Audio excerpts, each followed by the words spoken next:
Hey there, everybody. It's another episode from our Apple Lied to Me series. This is surprisingly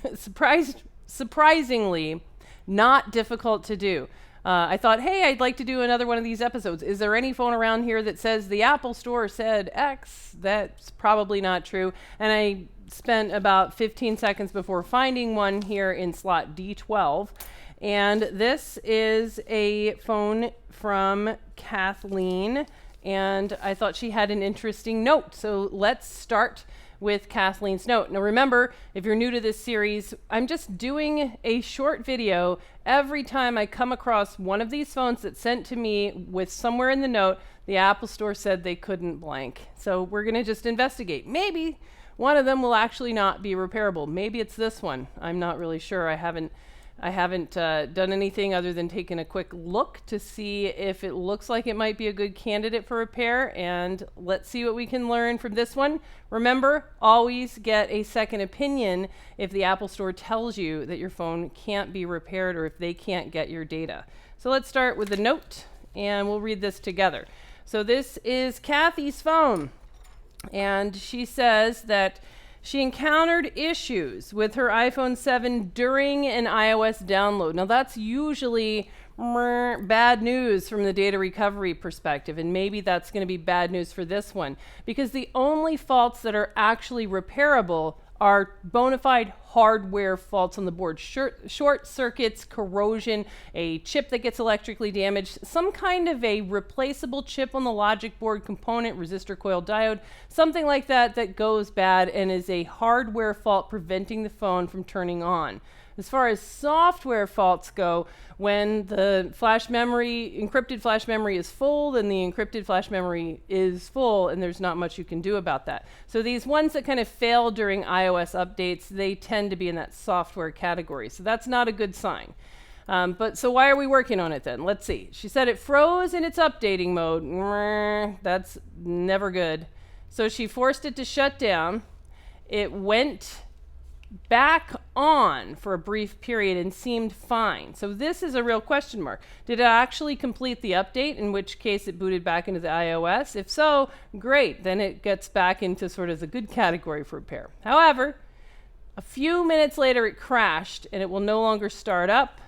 I tried the hard startup, plugging it into iTunes, and she tried praying. So praying, no need for prayers on this phone. Praying has already been done. All right, here's the money. She brought it to the Apple Store, who could not help retrieve the lost data unless it was already backed up to iTunes or the cloud. And this is the thing with so much of data recovery, is that data recovery is easy if you already have the data backed up. So all of the stuff, if you Google iPhone data recovery, you're going to see all of these sort of spammy software that is like, here's how you extract your data from the backup that you don't have. So that's what the Apple Store told her. We can't help you unless you've already backed it up. Well, if she already backed it up, then she probably wouldn't be there. So then she went to a local shop. So she went to get a second opinion. Good job, Kathy, for getting the second opinion. She went to Lifeline Repairs in Hackettstown, New Jersey. And those guys don't do microsoldering, but they know who does. So they attempted to do what we consider screws and glues. Makes sense. See if it's a screen, bad battery, something like that. No luck. They did say, and this is what makes this candidate, they did say that the new battery was extremely hot during the attempt to bring it back to life. Extremely hot. That's a great sign, because heat equals short, and short circuits are our favorite problem to repair. So it got hot, meaning short circuit, still no luck. Then they suggested, you guys, I am hoping that parts can be replaced to retrieve my photos. They were not backed up to the cloud, and I discovered, for all of you people that want to comment, God damn it, how can nobody back up their stuff? You got to back up your stuff. If you don't back your stuff, tired of hearing that? Here we go. She discovered that the USB that she does back everything up to, so she thought she had it backed up. And we hear this every day. She discovered that the USB stick that she did back everything up on did not save the pictures. For some reason, she thought they were backed up, but they weren't saved. So, hoping you can save my photos. They hold pictures of my dad and my dog before they passed away, vacations, lesson learned, have a reliable backup. Yep. Always so clear in hindsight. So, all of you guys, make your backup right now so that this doesn't happen to you. And now here's the other thing that really jumped out at me. Also, there is a screenshot picture on there. She took a screenshot that shows what was happening during the download when this froze. If she can show Apple that picture, they will replace my phone, or so they say.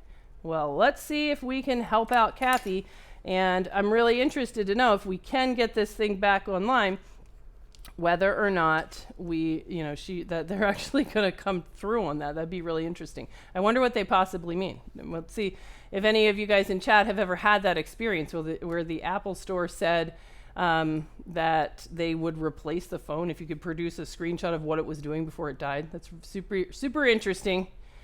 My old man subtitles in English, dude, because I'm learning English. Oh, okay. All right, so what I've already done is just taken the screws out to make this fast.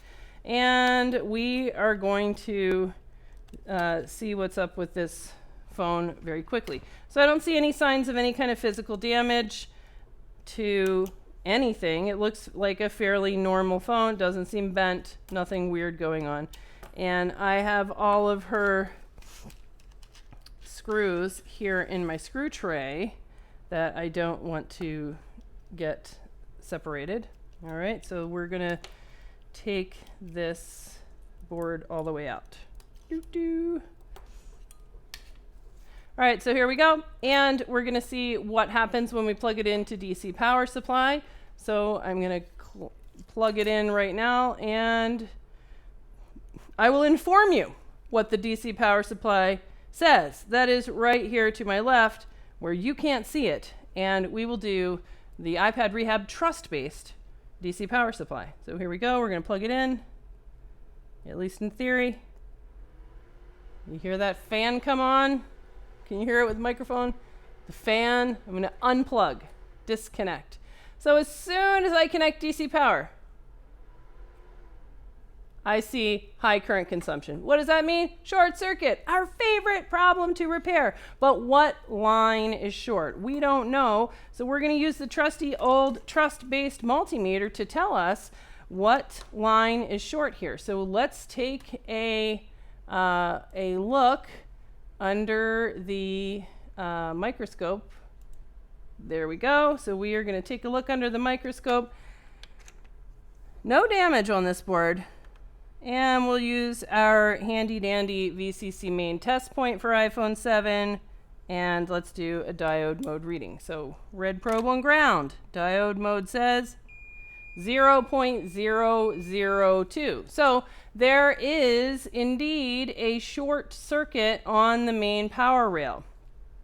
But where? What component is causing the short? And is this the only problem? We don't know. So we have our 4 short detection strategies that you can learn all about at Practical Board Repair School. I just listed today our new courses for, we've got guys here now for October. November, I think, might have 1 spot left. I'm not really sure. But I just listed December, January, February, March, and April courses. One of them is our really nice 7-day course. The rest are our 5-day Practical Board Repair School courses. So come on out and see us if you want to learn how to do this kind of stuff in your town. So what are we going to do? We're going to use strategy number 2, heat, which is one of my favorites. So we are going to go back to the hand cam and set up the old Seek Compact Pro available at iPad Rehab Supply.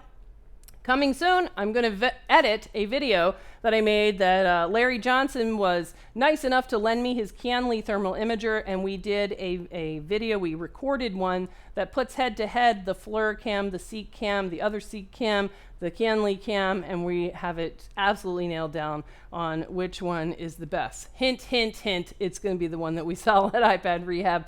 It's the winner, and we always sell the best stuff. Here's the one with Anna's macro lens on it, which does a beautiful job, as we're going to see right now. So let me set this up, And chat says, will you attend Louis Rossman's 1 million subscriber party if it's going to happen? Well, if it is going to happen, he's going to have to plan that. I've been on him for a long time to, what you going to do, what you going to do. But absolutely, of course I would go visit. I'm going to probably go visit him on my next trip to the city. All right, let's wake this thing up. Here we go. And we are going to use this Seek Thermal Cam app. All right, so here's the app. And here's the board. Now, in order for us to actually see anything, we're going to take off let's just start by taking off the easy sticker shields on this board. And then if necessary, we'll come back and we will take off the bigger heavy duty soldered on shields. But to start, let's take off these sticker shields just for sake of simplicity. So we'll take off this one. All right, Nick says, yeah, I wish I bought the Seek. I have a FLIR Pro Type C. The thermal heat signature is offset, and I don't know how to correct it. Yes, that is exactly what the complaints. We did it with the last class. We had them all. None of them actually owned any thermal cameras, so they were kind of a good control group. So they all picked the same thing, and that was their complaint about the Seek. The offset was really irritating. Plus, it doesn't have the nicer resolution either. All right, so here's the back of the board. If we have a short circuit anywhere there, we should be able to see it with the thermal cam. So let's give that a check. So without connecting it to a power supply, let's see if I can make it really clear for you guys to see camera recording another camera. So let's see if we can kind of get that resolution. So with the macro lens, you can get it really, really crisp. So let's see what that would look like. Can you see that? Kind of, sort of, in a way. All right. So now we're going to connect it to DC power and let that shorten. We're going to shorten it up and let it be shortening away. All right, so I'm going to connect the battery connector, and that allows me, once I plug it in over there at the DC power supply, we will be able to see if anything gets hot and what is getting hot. So let's do it. Let's do it to it. All right, here we go. All right, so it's pretty clear that we're in this area. So now let's see what kind of resolution can we get. So we're looking at where my finger is audio IC, baseband PMIC. Let's check it out. What exactly is the hotspot?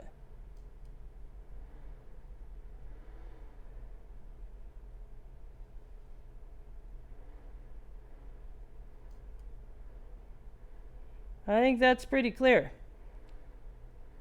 That looks like the chip. So I'm looking for are there any little local caps around? And I can see with this resolution, I can see those individual, ends, the ground and the line of all of these caps. But I think it's pretty clear. This looks like, that looks like the chip. What do you guys think? Chip? Now, I like to be suspicious. Why would a chip just kind of like suddenly go bad, especially in the middle of an update? What's the mechanism? How did it come to be this way? And we know that chip gets flexion damage. It doesn't usually go short within itself, though. So I'm going to say let's look at visual exam. And I'm going to guess that we're going to be taking off that chip here in a second. But let's take a look under the microscope so that we're not hasty and see what's going on here.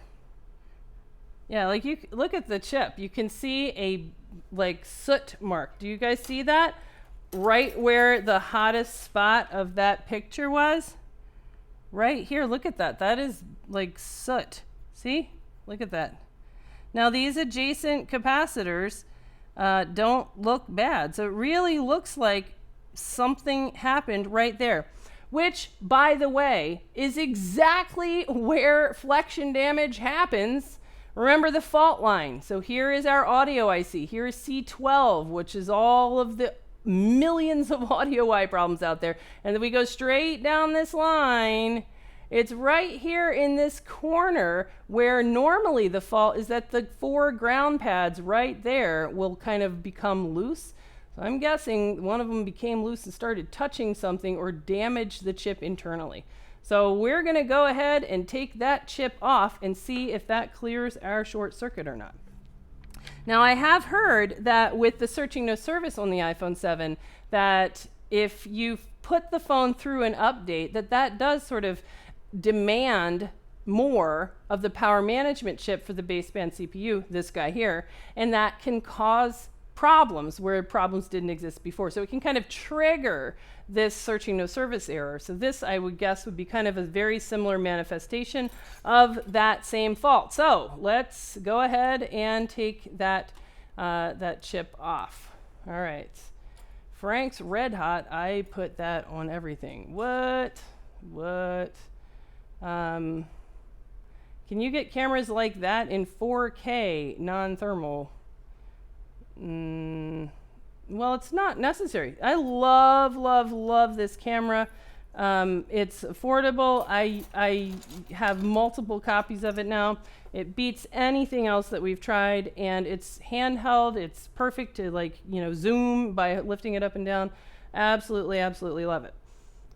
All right, so let's see. I'm gonna reach behind me and grab my hooked tweezers so that we can just kind of nip this off the board. I lent those out earlier. Where are they? Oh, I gotta steal them from a student.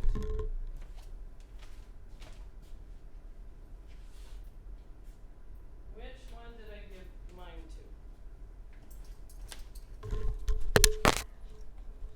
All right. All right, so for this particular job, I like to do the lift drop method with a pair of hooked tweezers that are going to literally hold this up slightly so that I can pop that chip off as fast as possible without damaging anything else. So let's take it off. Goodbye, sweet Qualcomm baseband PMU. We barely knew you. There we go. Now look at that. I love this method because it preserves what the status was under the chip when the board just drops away. It's kind of like taking a snapshot of what it was like under that chip. Now let's look. Look at that. That is a burn party in the board. Do you see that? Look at that. So we have 2 balls completely connected. So let's see what that looks like on ZXW to see what these 2 guys are that are connected. So let's see if ZXW is going to work. Let's promote it. There it is. Let's see. This is an iPhone 7. This is the first day that I felt like I can actually navigate my stream without Diet Coke. Big win. It's a banner day. It's a Diet Coke free day. All right, so this is, let's see. Here's our 4 grounds that normally give us problems. And then we have, I think it's number 99, yes, is connected to number 94. So that means that we have PPVSWS5 is connected to VDD main. So this is the exact mechanism that I've always postulated. Can you believe I just said postulated? Of how the baseband CPU ends up getting these kill errors, right? That the real problem is right here in this corner because we see flexion damage around this row of grounds. And we've always said, what if this chip in its damaged state actually throws the wrong voltage into the baseband CPU? So look at this. This is a one of the baseband PMIC outputs. And let's see, where does it go? Let's see. I think it's one of the outputs. Maybe not.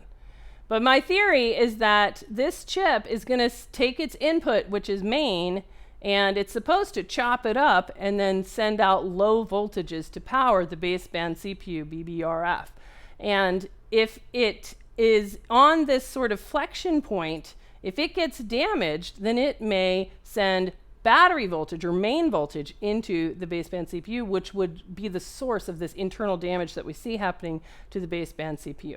All right, nevertheless, we have main is bridged into this guy right here, and that is, definitely bad. Let's go ahead and clean up this chip area and see whether or not we can actually have our main short cleared, yay or nay. Let's also, while we're looking, let's look on the bottom side of the chip, sort of just for fun. All right.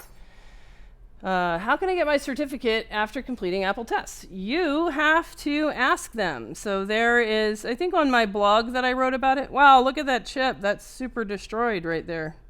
It's blackened. Look at that. That is damaged. Do you guys see this? I mean, Apple really, really, really should buy her or replace her phone. They should buy her a new phone. Look at this. This is a goddamn defect, as sure as anything. That chip is destroyed. A fire happened there through no fault of her own. Kathy just hit, okay, update. Yeah, you've been bugging me all day. Fine, update. All she did was accept an update, and her phone blew up. Totally not her fault. Totally a design flaw. Totally something that should be covered by Apple. I hope you're watching, Apple. No, you do right by her. No matter how this works out, you don't need any kind of screenshot from her phone to prove that what happened here is that chip blew up for no reason. There's nothing that a user can do to make a chip catch on fire. Probably. Maybe I want to edit that, but nothing that I can think of right now that a user could do to make a chip just self-destruct right on the board with not being in a microwave, just nothing. All right, so the software update. Yes, people, the software update caught a chip on fire. In fact, I'm going to have to go rename this stream. Software update caught the baseband PMIC on fire. Boom, there it is. Look at that. Have you ever seen that? Software burns chips. It is a really amazing energy, unexpected energy transformation. Law of thermodynamics. Software now can burn matter. Did not know. Ones and zeros, the amazing power. All right, let's see. Does that make our short gone? Yes or no? So we're going to go back and do that same diode mode measurement back on the main power rail. And now main is restored back to 0.363. Now here's the question. Since all of this happened during an update, will this phone boot? Will it be able to pass update? That's what we have to find out. Or has the data been corrupted during this process? But no matter what, for sure, I will stand behind the idea, no matter what, that baseband power chip burned itself up on the board for no reason, causing a short circuit, which, if that ends up costing her data, that was not her fault. So don't feel like you did anything wrong there on this one. Don't feel like you did anything wrong. Okay, so let's bring back hand cam. So I'm just putting this roughly back together in her same housing, just so that we can see what the deal is now. All right, let's see. I would be really interested to know, on a case like this, if the Apple Store, let's say that like the home button was broken and you couldn't press home to update. In a case like this, where you could prove design defect, would they ever just say, okay, we'll fix your home button so you can get your data? Anything like that. All right, so let's just see what happens first if we ask it, can you boot from your own battery? Hey, I see a low battery icon. All right, let's give it a second. A lot of times when the battery is living with a short circuit, the battery will become so depleted that when you first plug it in, it will trigger that low battery logic no matter what, and then it will kick in. So I actually see, I don't know if you guys can see this, I see normal charging current, so it is charging fairly normally. So now here's the big question. Will this phone be able to boot? Will we be able to see that screenshot? Will we be able to prove to the Apple Store whatever it is that Kathy's trying to prove in order to get a new phone? Will we be able to make Apple actually have to get her a new phone? That would be really awesome. That would probably be one of my favorite things. Does iTunes back up automatically before an update? No, it does not. Yay! All right, now hold on. I'm gonna see about this passcode now. So let me click off of hand cam just for really no reason at all. I don't even know why I do that. And I almost just started reading her passcode out loud. Not that anyone would care. All right, and we can get into her phone. Here it is. It is, yay! We have a path to data. Now, I'm looking for that screenshot. Ha-ha! And we have her screenshot that she's looking for. Verifying update. There it is. So this is in the camera roll. This is the last. This is what it was paused on. It was stuck on verifying update on Friday, August 30th at 5:58 p.m. You see that, Apple? You see that? Verifying update is a Apple euphemism for killing the baseband power chip. Now we know verifying update means, hold on, I'm killing this chip real quick. So there you go. So we now can, use this phone. Everything's fine. So we'll be able to get all of the pictures of Dad and the dog and everything else, despite the fact that Apple told her they couldn't do it unless she already had this stuff backed up. They told her, no, Kathy, we can't back up your phone unless you already have your phone backed up. In that case, sure. If you already have your phone backed up, then we will be happy to back it up again for you. That's the limit of what the Apple Store can do.